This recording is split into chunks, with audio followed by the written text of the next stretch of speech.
नमस्कार दोस्तों, कैसे हैं आप लोग। स्वागत है आपका हमारे YouTube चैनल पर। तो आज का हमारा टॉपिक है how to be have a bright future. हमारा भविष्य कैसे उज्जवल हो। कहने में बहुत आसान लगता है। तो इस टॉपिक की हम शुरुआत करेंगे एक छोटी सी कहानी से। मज़ा आए तो बिल्कुल लाइक और सब्सक्राइब करना। आज आपसे पहले बोल रहा हूँ।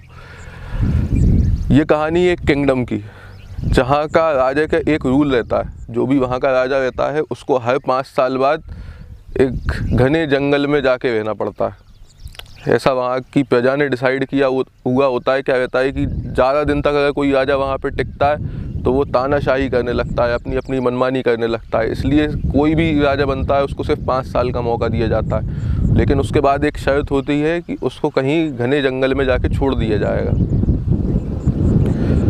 तो वहाँ पे जो प्रेजेंट राजा रहता है उसके 5 साल कंप्लीट हो चुके होते हैं। उसको बढ़िया तैयार वगैरह करके उसको हाथी वगैरह पे बिठाल के, जैसे फेयरवेल पार्टी होती है वहाँ पे भी एक समारोह टाइप का किया जाता है। वहाँ का जो राजा रहता है उसका आखिरी दिन रहता है वहाँ के शासन का। तो उसे तैयार करके हाथी पे बिठाल के एक घने जंगल में पहुँचा दिया जाता है। अब वहाँ पे एक नए राजा की तलाश होती है। तो गांव वाले और गांव के जो प्रमुख लोग रहते हैं, किंगडम के जो प्रमुख लोग रहते हैं, वो एक राजा को ढूंढ रहे होते हैं, किसको राजा बनाया जाए। तो वो एक चालाक चतुर आदमी के पास जाते हैं जो कि होशियार रहता है और काफ़ी एक्सपीरियंस्ड रहता है। उससे बात करते हैं कि हम सब लोग आपको राजा चयनित करना चाहते हैं, आपको राजा चुनना चाहते हैं इस नए किंगडम का। तो वो राजा, वो जो व्यक्ति रहता है वो काफ़ी सोचता समझता है। वो देखता है कि राजा तो मैं बन जाऊंगा लेकिन 5 साल बाद ये लोग मुझे घने जंगल में छोड़ देंगे। तो वो उन्हें बताता है कि मैं एक शर्त पे राजा बनूंगा, अगर आप मुझे 5 साल बाद किसी घने जंगल में ना छोड़ के मैं अपने आप कहीं और चला जाऊंगा। लेकिन गांव वाले एग्री नहीं होते। जो वहाँ के प्रमुख लोग रहते हैं, जो डिसीज़न मेकर रहते हैं, वो एग्री नहीं होते। तो जैसे तैसे करके उनको राज़ी करना चाहते हैं वो लोग, उन पर थोड़ा प्रेशर डालते हैं। तो आखिर में वो हाँ कर देता है और उस बात पे भी एग्री हो जाता है कि वो अगले 5 साल बाद किसी घने जंगल में जब छोड़ने जाएंगे तो वहाँ पे छोड़ दिया जाएगा। उसे एतराज़ नहीं होगा। 5 साल बाद उसको राजा बना दिया जाता है भैया। अब क्या होता है कि वो राजा थोड़ा होशियार रहता है। वो वहाँ जाके विज़िट करता है, जो गहरा जंगल रहता है, वो अपनी पूरी सेना के साथ जाता है और वहाँ पे जाके देखता है कि जो पुराने टाइम के राजा थे पहले, जिनको घने जंगल में छोड़ा गया, वहाँ पे उनकी डेड बॉडीज़ पड़ी होती है, लाशें वगैरह पड़ी होती है। क्योंकि वहाँ पे बहुत ख़तरनाक जानवर रहते हैं और बाहर निकलने का रास्ता नहीं मिल पाता किसी को भी। वो वापस आ जाता है अपने। अब वो पूरी प्लानिंग करता है उन 5 साल में।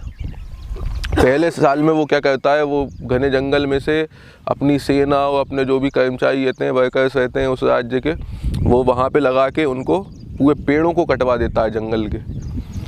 उसके बाद अगले साल में वो क्या करता है, वहाँ पे जो भी खतरनाक जानवर रहते हैं उनको धीरे धीरे उठवा के दूसरी जगह शिफ्ट करवा देता है। वो पूरा इलाका उसे बना देता है खेती बाड़ी वाला।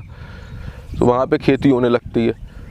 तीसरे और चौथे साल में वो धीरे धीरे वहाँ पे डेवलपमेंट करना शुरू करता है। वहाँ पे बिल्डिंग कॉम्प्लेक्स और पुराने टाइम के जो हॉस्पिटल हुआ करते थे उस टाइप से, स्कूल, इस टाइप से ये बनाना चालू कर देता है। और 5वें साल में जब उसके जाने का टाइम होता है तो वो 10 दिन पहले ही बोलता है, जब उसका शासनकाल ख़त्म होने वाला होता है 10 दिन पहले ही बोलता है कि चलो अब मेरे जाने का टाइम हो गया, अब मैं जा रहा हूँ। क्योंकि उसने 5 साल में पूरी प्लानिंग की होती है कि जब मैं वहाँ जाऊँगा तो मुझे वहाँ पे पूरी सुविधाएं मिल जाएं। इस टाइप से वो पूरी प्रॉपर प्लानिंग कर लेता है और वो अपनी जो भी सेविंग्स कर लेता है, जो भी वहाँ पे टैक्स वगैरह आता है उसमें से अलग से सेविंग्स कर लेता है उस किंगडम को डेवलपमेंट करने के लिए। जब उसके जाने का टाइम होता है तो लोग उससे पूछते हैं कि आप हंस क्यों रहे हो, इतना खुश क्यों हो जाने पे, आपको एक जंगल में छोड़ दिया जाएगा, घने जंगल में, आप उसके बावजूद ही खुश हो। यहाँ से जितने भी पहले राजा थे वो सब रोते रोते हुए गए।